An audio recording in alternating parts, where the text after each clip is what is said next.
What? Who? Oh, I must have dozed off.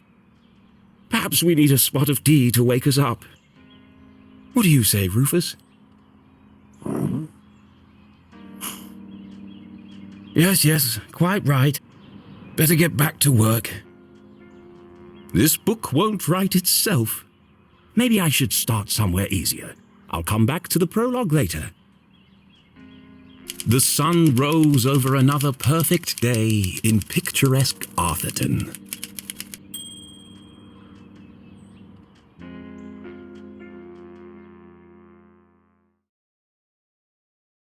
To the casual observer, Arthurton seemed like any other small, quiet town. It was nestled in a valley between two mountains, lined by lustrous forests, and perched on the edge of a pristine lake.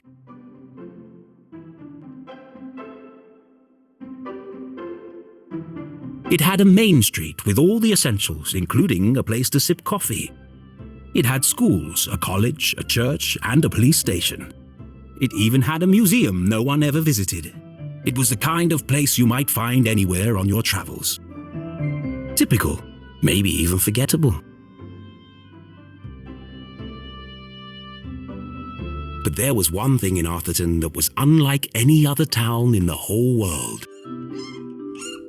Actually, it was a girl. Her name was Jenny LeClue. And she was the world's greatest detective.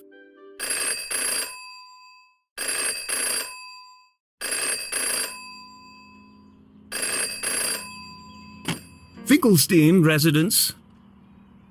Oh, hello, Glenda. Yes, he said he might ring. Okay, patch me through then.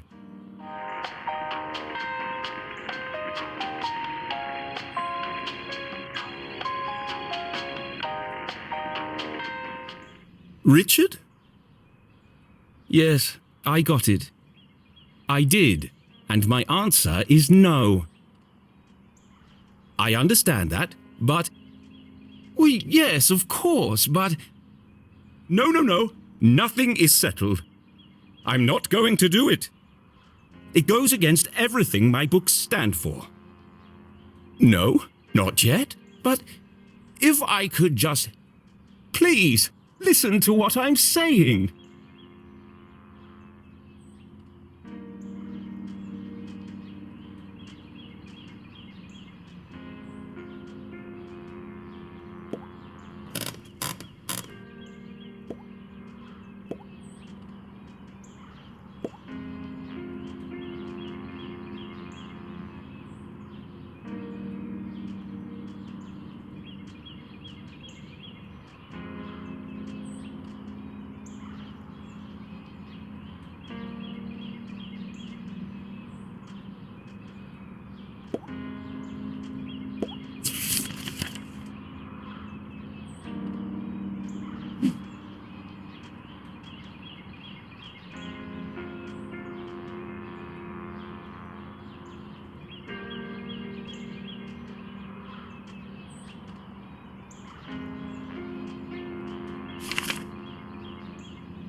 You don't understand what you're asking for.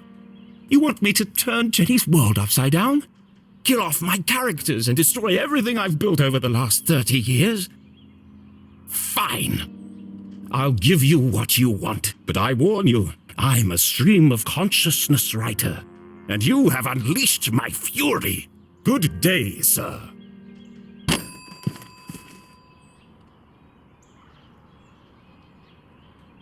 Boring? Predictable? Pah! Well, if it's murder they want, it's murder they'll get.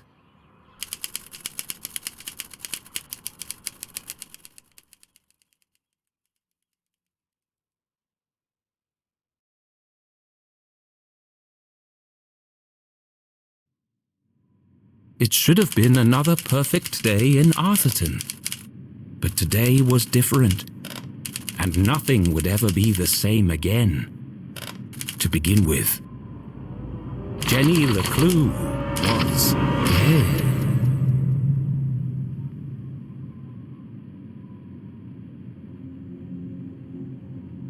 Her skin was pale, her eyes glassy and frozen.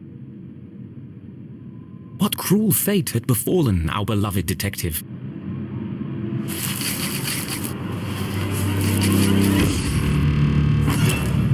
No. Never move the victim. Mrs. LeClue, she's doing it again. Jenny LeClue. You are a dead body. Dead bodies don't talk.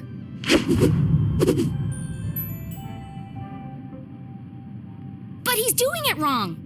As wonderful as it would be if all cadavers were so talkative, we must deduce the cause of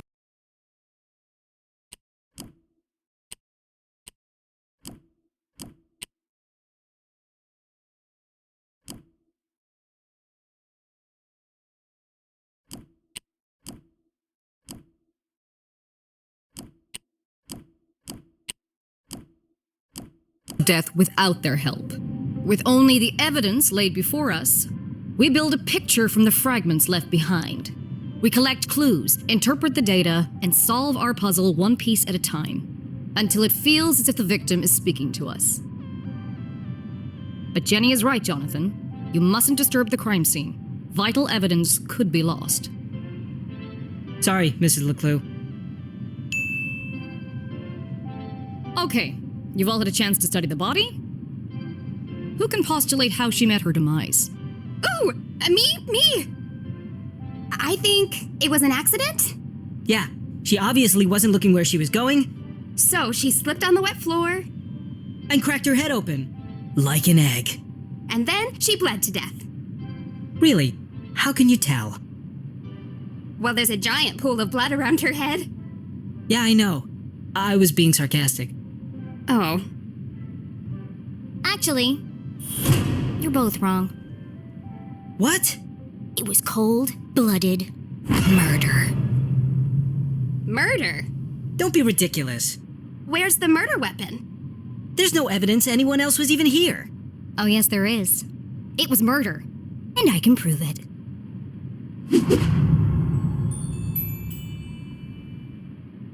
Jenny had read all the books. She'd absorbed all her mother's teachings. But there was nothing quite like getting your hands dirty. How many people get the chance to solve their own murder? The first step in any good deduction was collecting evidence. Seemingly insignificant details could provide a vital piece of the puzzle. First, I'll search the crime scene for clues. Then she'd analyze the data. And finally, deduce the real cause of death. There's no doubt the victim lost a lot of blood. The victim has a green smudge on her lips. It's not lipstick. without her trusty bifocals, Jenny couldn't see the nose in front of her face. They were her window to the world and the lens through which she focused her keen detective vision.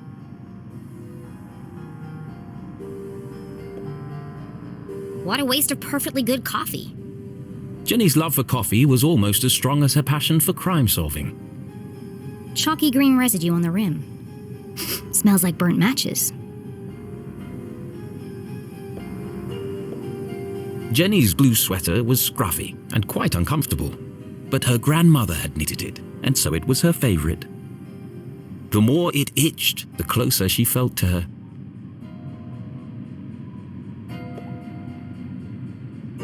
Approximately 8 sizes too big and covered in mud.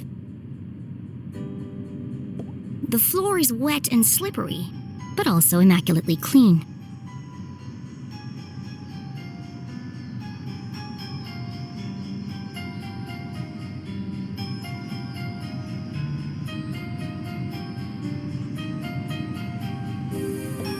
It wasn't Jenny's style to wear accessories, but this hair clip was the exception. Its function as a lockpick had saved Jenny from a long night trapped in her school locker. She'd worn it ever since. I've seen enough. Time to wrap this case up. Jenny was a meticulous record keeper, noting every relevant clue in her trusty journal. A great detective knew that solving a mystery was simply a matter of connecting the dots. I'm certain this wasn't a mere accident. Now I just need to prove it. How do I know the victim didn't slip?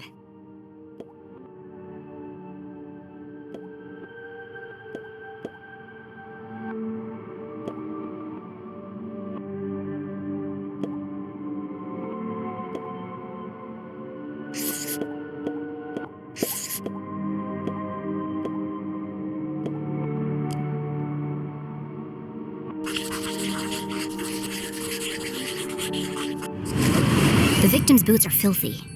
They should have left big muddy footprints on the floor. So where are they?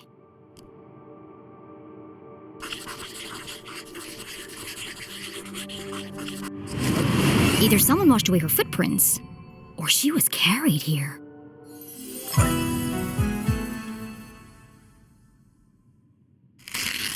Okay, that proves she didn't slip. So how did she actually die? What was the real cause of death?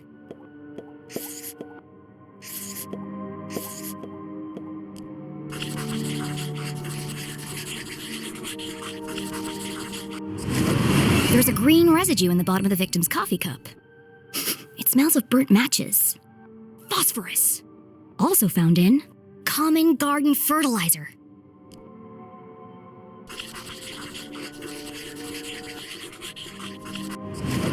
The same green mark is on the victim's lips. Her coffee was spiked with fertilizer. Someone clearly wanted her dead.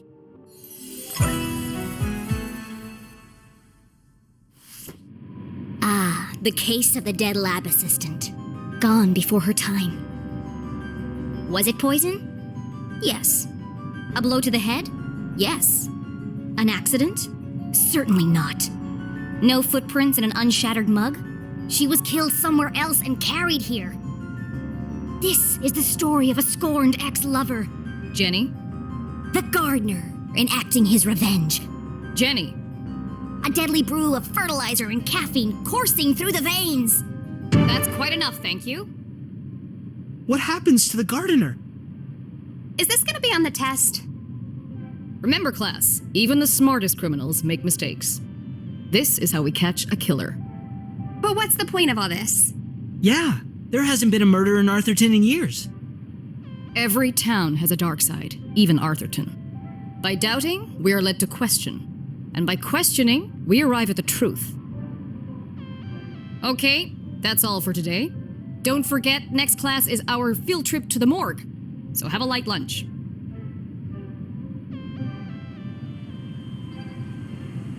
The students need to think for themselves, Jenny.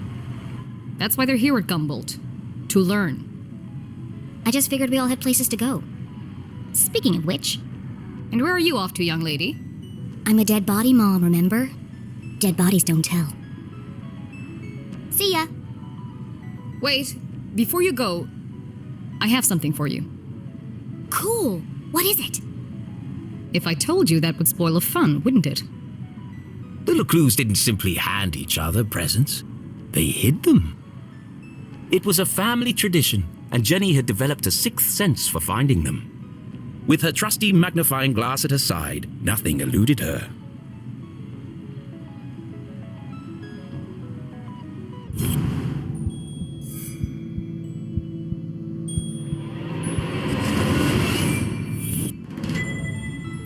journal. To Jenny, there was nothing better than the aroma of a fresh leather notebook. It smelled like mystery. Without missing a beat, she did what any detective worth their salt would do. She decorated it.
A new journal meant new adventures.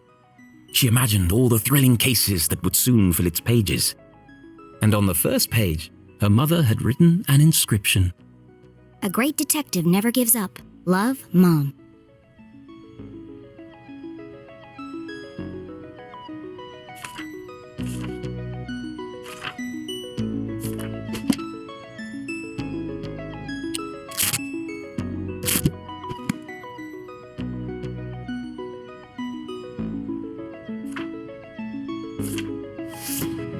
I love it. Thanks, Mom. Jenny, I wanted to talk about, to say, Somewhere in the back of Jenny's highly caffeinated brain, an alarm bell was ringing. Her mum was hesitating. What could be causing her to act so out of character?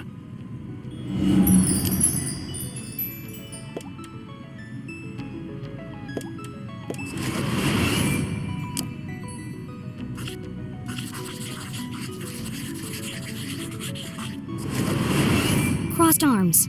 Furrowed brow. Jenny saw it coming from a mile away. Her mother was about to get Emotional.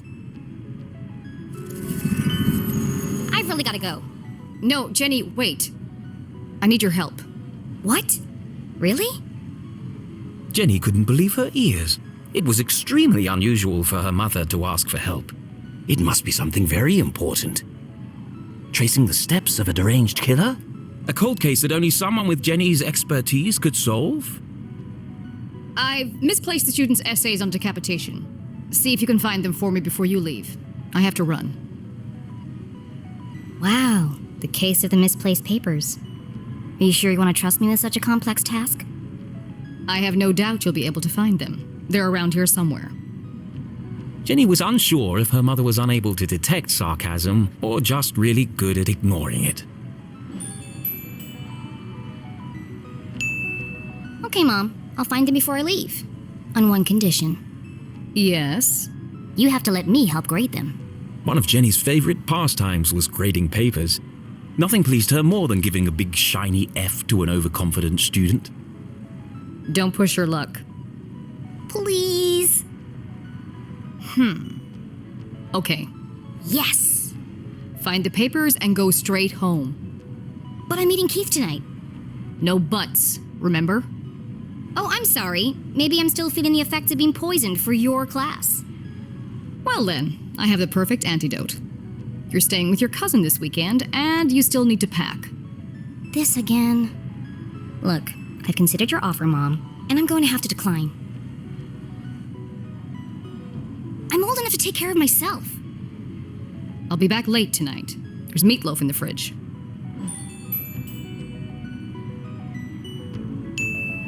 Late again? What are you up to? Jenny LeClue, it's been a difficult week. Could you please just do what you're told for once and stop asking questions? Fine. And try to stay out of trouble. When do I ever get into trouble?